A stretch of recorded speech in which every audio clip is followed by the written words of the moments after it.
Ce qui s'est passé cet après-midi à 50 km au large de Saint-Nazaire est sans précédent. Des militaires français en treillis et cagoulés sont montés à bord d'un pétrolier soupçonné d'être utilisé par la Russie dans sa guerre hybride contre les pays de l'OTAN. 2 membres d'équipage sont actuellement en garde à vue. Nos équipes ont pu survoler ce vaisseau fantôme. Esther Lefebvre, Nicolas S. et Renan Hellec. Un géant des mers, presque immobile, au grand large. Cet après-midi, lorsque nos journalistes arrivent par les airs à proximité de ce navire, ils observent ce Zodiac.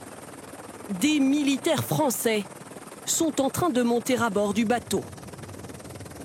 Quelques instants plus tard, ils seront photographiés, en treillis, cagoulés, selon toute vraisemblance, des commandos marines en train de monter la garde. Survolant actuellement le push-pass pétrolier de 244 mètres de long. Il est à l'arrêt depuis quelques jours à une cinquantaine de kilomètres au large de Saint-Nazaire. Il est parti de Russie il y a une dizaine de jours et devait se rendre en Norvège. Son point de départ, le port de Primorsk. En mer Baltique, il y a 8 jours, il s'approche du Danemark. Le soir même, des premiers vols de drones sur l'aéroport de Copenhague. Le bateau n'est alors qu'à 100 km de là. Pendant plusieurs jours au large du Danemark, puis direction l'Atlantique. Vendredi dernier, il longe les côtes françaises avant ce virage intrigant au sud de la Bretagne. Ce bateau s'appelle aujourd'hui le Pushpa ou Boracay, un pétrolier sous pavillon béninois. Mais depuis sa construction en 2007, il n'a cessé de changer de nom et de pavillon, soupçonné d'appartenir à la flotte fantôme russe.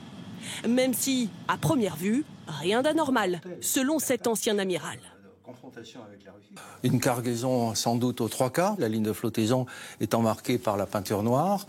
Peut-être au mouillage, parce qu'il me semble qu'il y a une encre au mouillage, ce qui indiquerait qu'il est stoppé quand même de façon assez durable. Et bien sûr, on ne voit pas d'équipage, parce que sur un bateau comme ça, l'équipage est réduit à 10 personnes. Pourquoi l'armée française l'a-t-elle donc stoppé? Aucun détail. Officiellement, une enquête est ouverte pour défaut de justification de la nationalité du navire et refus d'obtempérer. Est-il lié aux attaques de drones? Le sujet est tout aussi sensible au Danemark. Personne ne nous donne de réponse. Nous ne savons pas si des drones étaient à bord, mais c'est en tout cas une drôle de coïncidence que ce bateau ait été près des eaux danoises lors des attaques de drones et qu'il ait ensuite été arrêté. Selon Emmanuel Macron, des fautes très importantes ont été commises par cet équipage, sans donner de détails.